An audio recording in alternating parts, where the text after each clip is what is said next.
It's with great pleasure that I welcome back Dr. Sean Patel, who's the CEO and founder of Prep Expert, the title sponsor of the College Admissions Process podcast. Sean, you have a special message for the listeners? Hey, John, I just wanted to mention for all the parents and students who are listening to this great podcast, we have a really special offer only for listeners of the College Admissions Process podcast for Prep Expert. So, if your student is going to be taking an online SAT, ACT, PSAT course anytime soon, or is looking for one on one tutoring with top 1% tutors, head over to prepexpert.com. We offer live online courses for every college admissions exam. On top of that, we have the best score guarantees, best curriculum, and best instructors in the test prep industry. And just for listeners of the College Admissions Process podcast, you can get 20% off any online SAT or PSAT or ACT course, as well as one-on-one tutoring. So you can get 20% off. Just make sure you use the promo code College Talk. That's one word, College Talk, and you'll get 20% off just for listeners of the College Admissions Process podcast. And I hope you guys can use that to your advantage, save a bunch of money at prepexpert.com. Thank you so much, Sean. And to everyone out there, once again, that promo code is College Talk. That's one word, College Talk. Thank you all, and best wishes.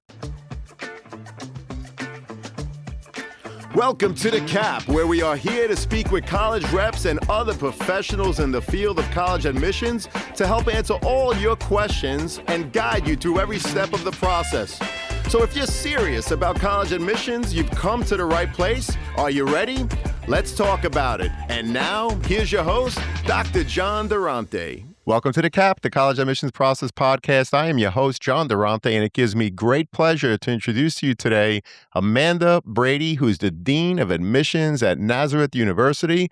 Now, Nazareth is going to be the sponsor, the host of this year's NYSACAC. That's the New York State Association for College Admissions Counselors. That's going to be the annual conference this year at Nazareth. So I'm really excited to have Amanda here. We'll talk a little bit more about the conference, but first, Amanda, welcome. I'm so happy to have you.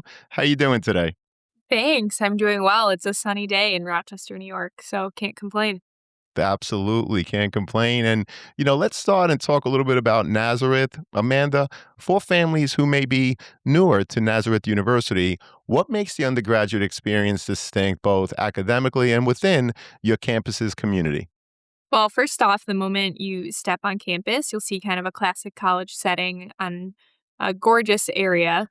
We have trees, we have a fountain in the middle of campus, which is my personal favorite, and we even have a tunnel system for those colder months, which we do get in Rochester, New York. We are pretty centrally located. We're in Pittsford, which is a suburb of Rochester, so it's a pretty safe area, but there's plenty to do off campus. On campus, we're continually updating our spaces, so not trying to be flashy, but more functional for students. So we just built a training center in 2019, which is cross-functional. So one thing NAS always does is tries to make sure that we are dual purposes.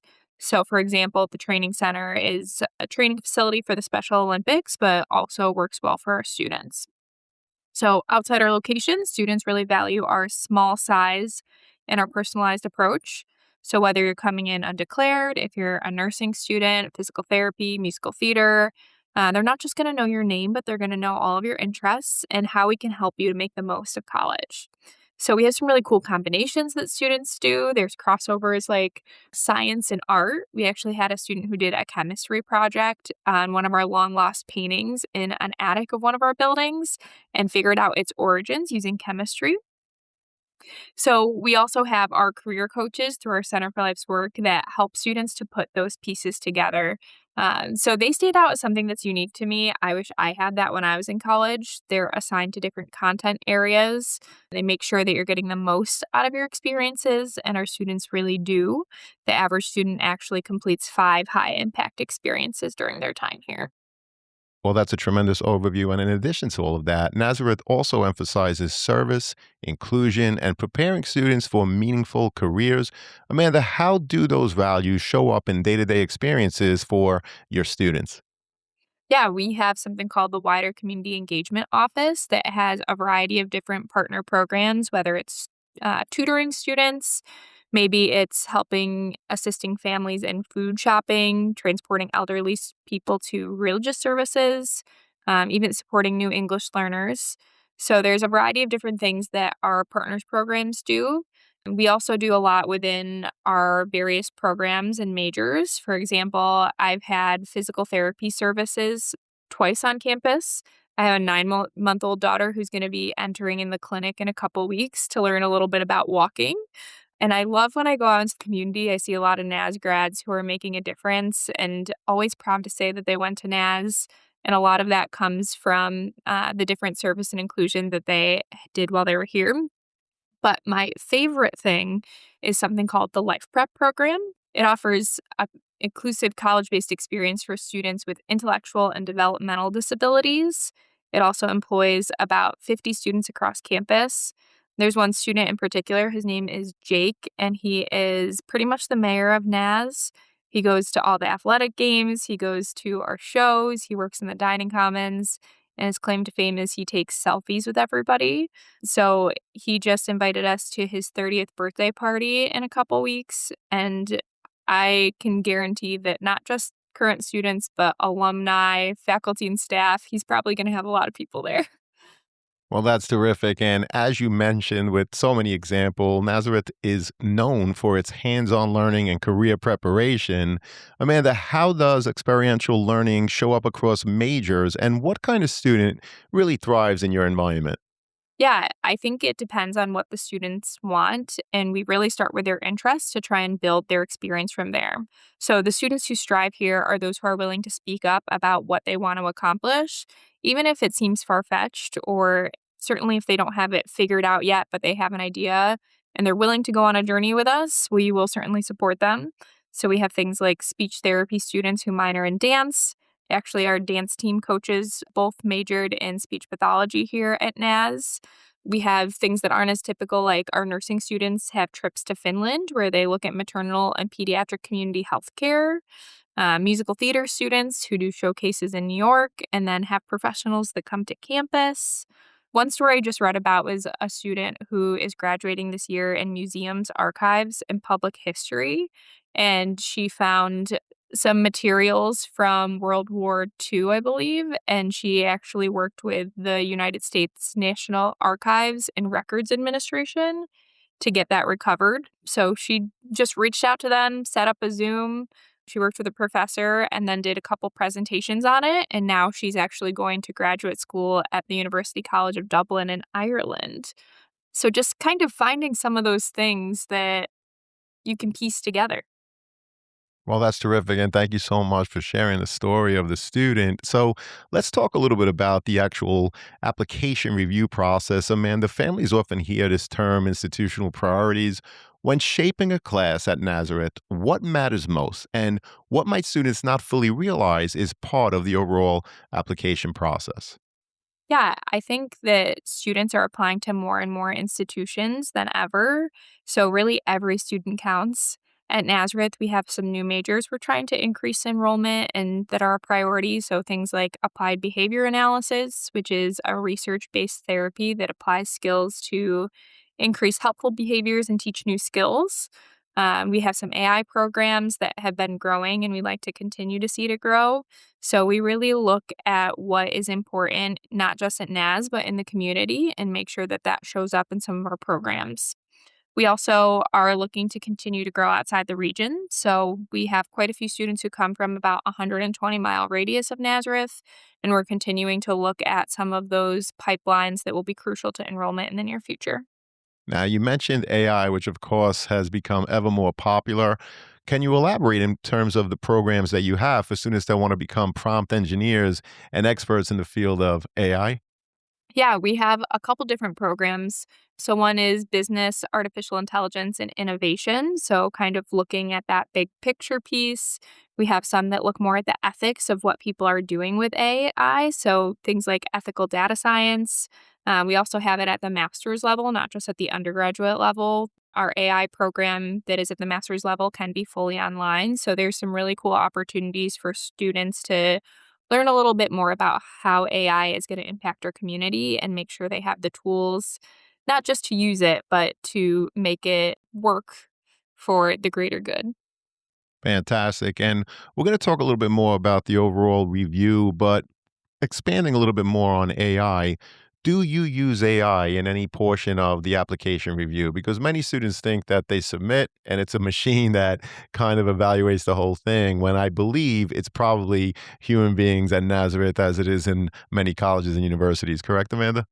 Yes, it is definitely human beings that are reviewing your transcript, reading your essays, looking at your videos, whatever that you're submitting.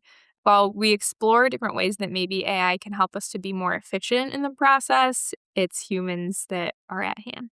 Fantastic. And so, again, students and families, it is humans on the other side when you submit that applications, which of course are strangers. They don't know you. So it's very important to show off the best parts of yourself throughout the entire application, which we're going to break down right now. The most important part of the academic portion of the review, of course, is the transcript. So, Amanda, when you review a transcript, what signals tell you a student has challenged themselves appropriately and is a strong academic fit for NAS? Yeah, I think if they're continuing to challenge themselves, it doesn't always have to be plenty of APs or dual enrollment credits. It can be that, they take a little bit more or they push outside their comfort zone and they continue to do well in some of those courses. So, on the same line, a student has a great GPA but isn't taking any challenging courses. That might be a little bit of a flag to us to look at the rest of the application and make sure that everything fits together. Something that's maybe not as traditional that I look at is absences. So if students have excessive absences and there's no real reason for it, whether it's not explained in a letter of recommendation or in that additional information in the application, that is a little bit of a red flag for me as well. No, I think it's a great point because number one, students, you have to show up. And if there was an absence, perhaps due to something medical or something with the family, it's very important that you share that information, whether it's in the additional information section or within your essay. It's very important not to leave things like that out. Otherwise, you're leaving it up to the admissions representatives to speculate as to why, which usually does not work in your favor. Now, breaking down the overall application a little more, Amanda, in the limited space of the activities section of the Common Application, where they only allow about 150 characters per activity, what stands out most? And can you share an example of a student who perhaps used that space particularly well? I don't have a specific example, but it's just some general ideas that I've seen. I really like when students tell me something they're really proud of. So it may be a clever activity that doesn't necessarily play into what they're going to be doing in college, but something that they accomplished, something unique. Maybe you started your own club or something that is funny.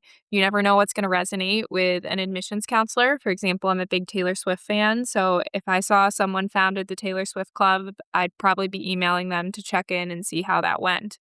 Even looking at just showing depth in not all one activity, but it could be looking at athletics, student government, volunteering, being able to show that you do more than just one thing is helpful.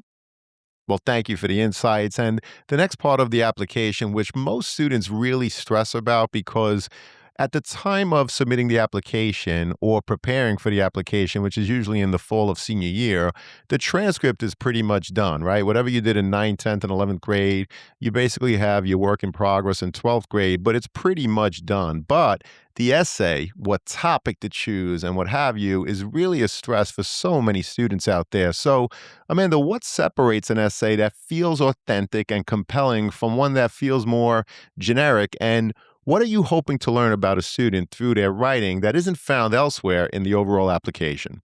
Yeah, I love reading these essays when they're well done. It's one of my favorite parts of the application process.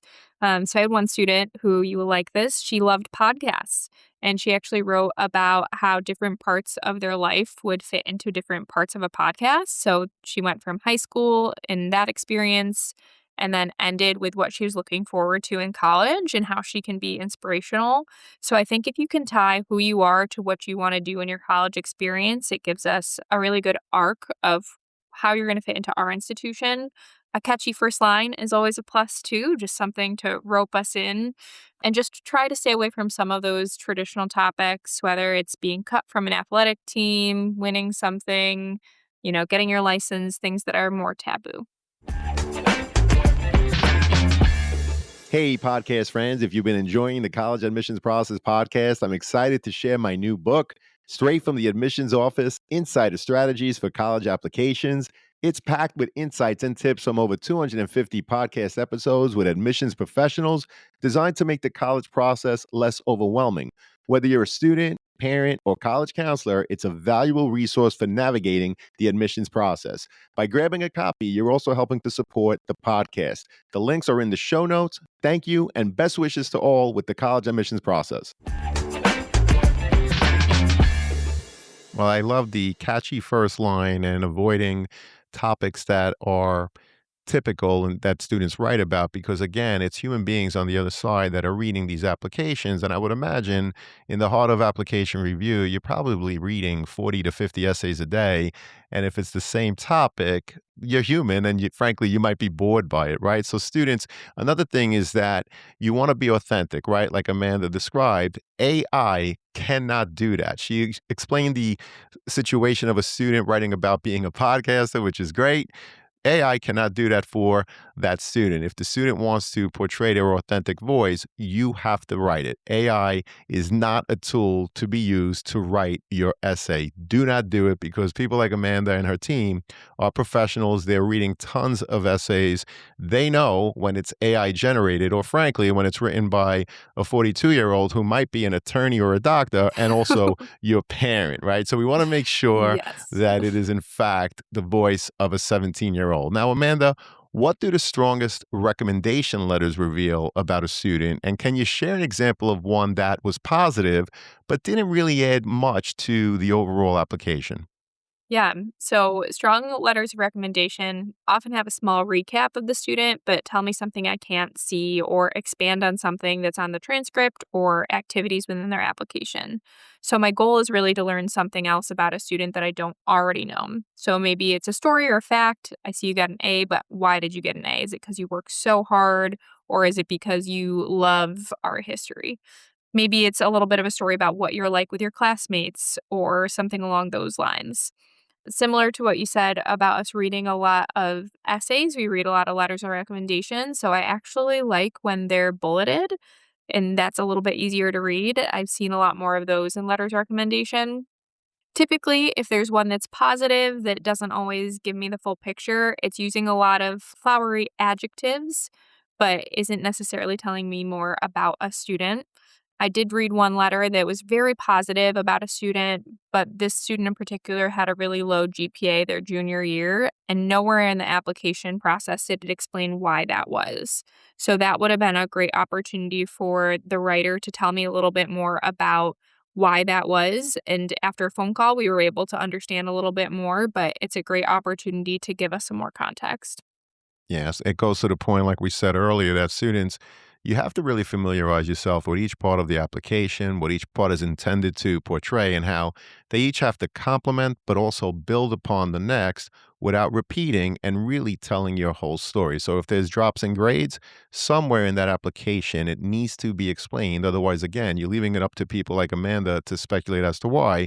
And usually, if they have to speculate because there's incomplete information, it usually doesn't work in your favor. So those are great insights, Amanda. Thank you. And Nazareth offers multiple application options. How should students think about application timing, and is there any advantage to applying earlier? Yeah, there's definitely an advantage to applying earlier. We do have a couple options. We're on the common application. We're also a niche direct admission school. So while niche is a little bit quicker, those students are considered early action. And getting a decision a little bit faster. There's not a lot of additional information on those applications. So if you're someone who wants to apply for some additional scholarships, or maybe your GPA is a little bit lower and you want to take that opportunity to explain some of those things, or you're applying to a specialized program like musical theater or nursing, it might be beneficial to go through the Common App. So it really depends on the student. If you're looking for something a little bit quicker, we have some ways that you can do the application on your timeline without some of those extra steps. For example, if we see in your application that you are really in community engagement through some of the activities that you've listed in the Common App, then we might be able to recommend you for something like the Bonner Leader program that we have. So applying early definitely helps. We try to get those notifications out quickly so you have a little bit more time to make your decision. And just to clarify for everyone, I'm assuming you have early action and regular decision. Yes, we actually have early decision, which is due November 1st. Fantastic. And I just have to ask, with early decision, is there an advantage for any student who really wants Nazareth to apply ED? Yeah, absolutely. We have more space within some of our fixed capacity programs. Typically, you get first pick at housing. If you know this is the right choice for you, you're going to be notified earlier. Even in terms of financial aid, we haven't given out many scholarships yet. So there's a little bit more wiggle room. Whereas at the end of the process, we have our own goals that we have to hit. So there's a little bit less wiggle room sometimes. Well, we appreciate that. And in terms of scholarships, any advantage to applying early action as opposed to regular decision? Not specifically, besides the fact that you can apply for some of those additional scholarships earlier. And, we take that into consideration. For example, at Nazareth, we have a community engagement program. We have an honors program that you can apply to. So, some of those programs that do have a lot of applications, getting those things in earlier just gives you more time.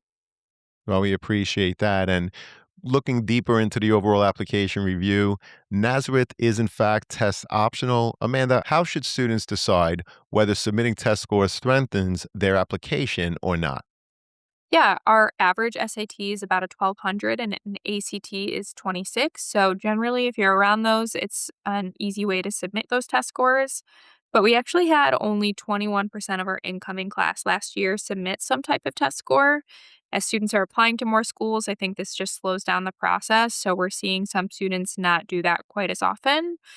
We are looking to admit students, so we're open if you ask us if you think that you should submit those test scores, whether at a visit or on a phone call.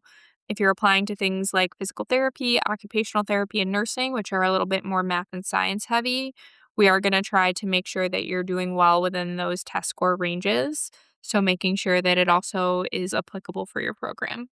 Fantastic. And many students, when they're contemplating whether to submit or not, they'll look at the college or university's mid 50%.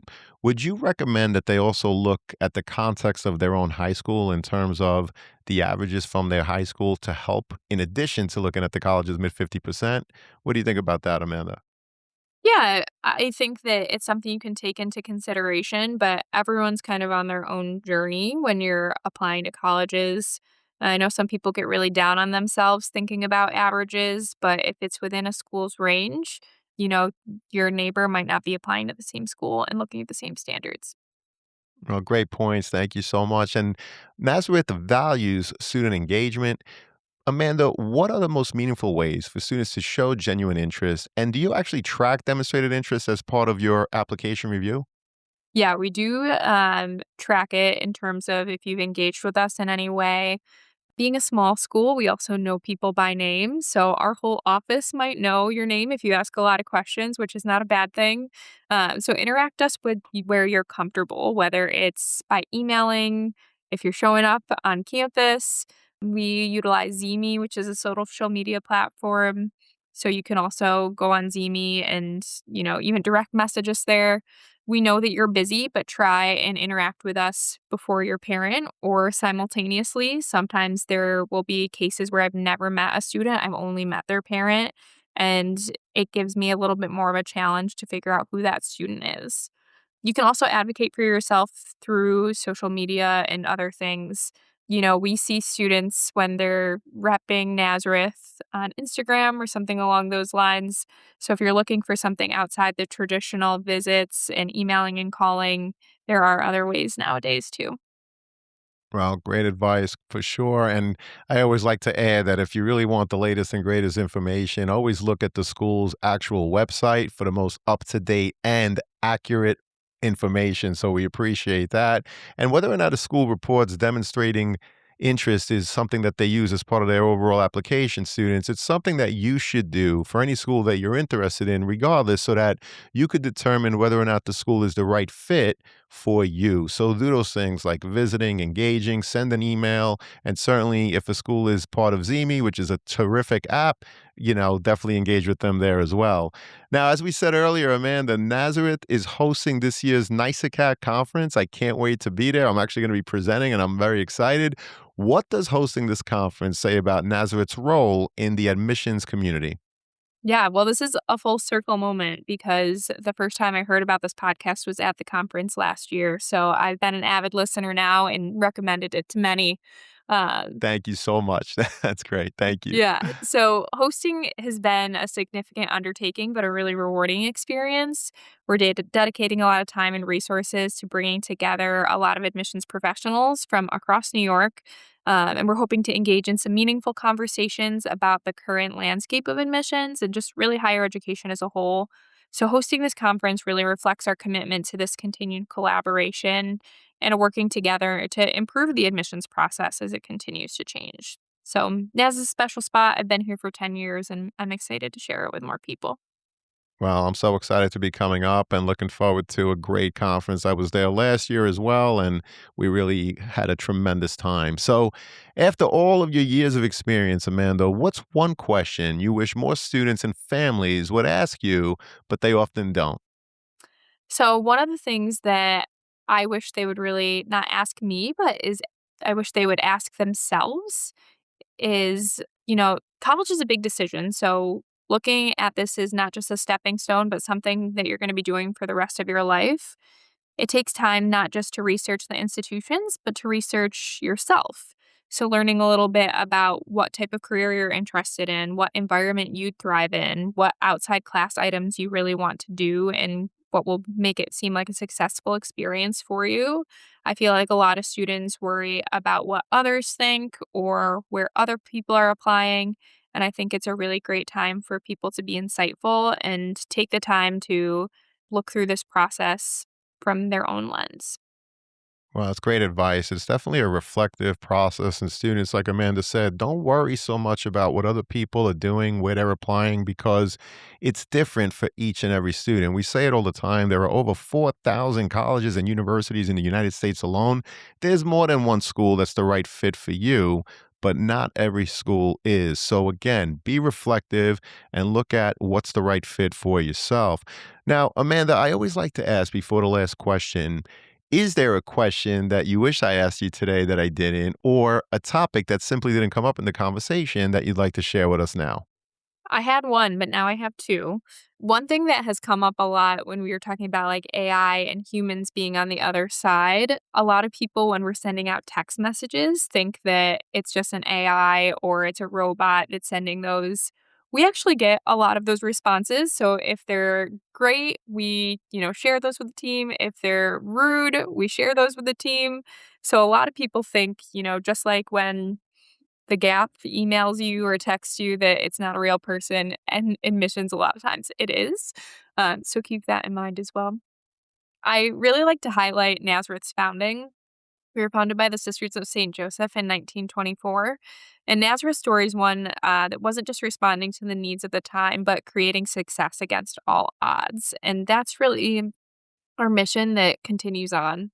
So, following in our founder's footsteps, we really try to be integral to that mission. So, we create new programs, we edit spaces, and formalize events for students and alumni to just meet the needs of the time. So, whether it's AI or looking at the spaces that our students need and making sure they're accessible or making sure our Wi-Fi is stronger, whatever that thing is that our students need to be successful, not just at NAS, but afterwards, we continue to evolve and we're not afraid of change.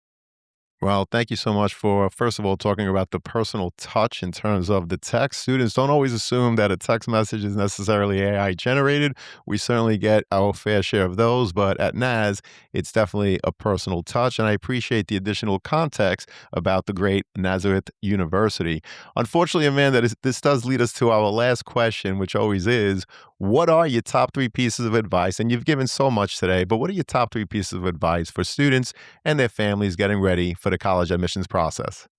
Yeah, so I've touched on a couple of these things already, but my first one is do your research. Don't just listen to friends or rankings. If you're on this podcast, you're already in the right track, but academics in the future are so important. So make sure that you feel like it's a good place for you. The second is to start your essay and just building out the list of activities early so you have time to narrow down what you're thinking of, what you're going to put your essay on. What I found interesting this year is each school, especially as you get to some of those more prestigious schools, has different requirements, different questions that you might not be thinking about. And as you get to the end of that application process, you realize that they have 5 or 6 more questions and it's a short essay answer. So give yourself some time to make sure that you can really put your best foot forward. And the last is to engage with colleges. So if you can visit, great. If not, find virtual tours or platforms that have curated content. Don't just rely on social media. It can be a tool, but you never know what's out there. So really look into those sources and make sure that you're getting correct information. Well, tremendous pieces of advice. It's clear why Nazareth is so lucky to have you, as were we. And I can't wait for this year's conference. Amanda, you're terrific. This was tremendous. I'm so happy, as I know it's going to help so many students and their families as they navigate the process. I look forward to having you again in the future, Amanda. Thank you so much. Thanks, John. My pleasure. And to everyone out there, good luck with the college search. Take care all, and best wishes. Thank you for joining us on this episode of the CAP, the College Admissions Process Podcast. We hope you enjoyed the show. If you did, please don't forget to tell a friend and follow us on Facebook, Instagram, Twitter, and wherever you listen to your podcasts. I am your host, John Durante, and I look forward to seeing you on the next episode of the CAP. Thank you for listening to the College Admissions Process Podcast presented by Prep Expert. Prep Expert offers live online SAT and ACT courses with the best score guarantees, instructors, and curriculum. Go to prepexpert.com to guarantee your child's success.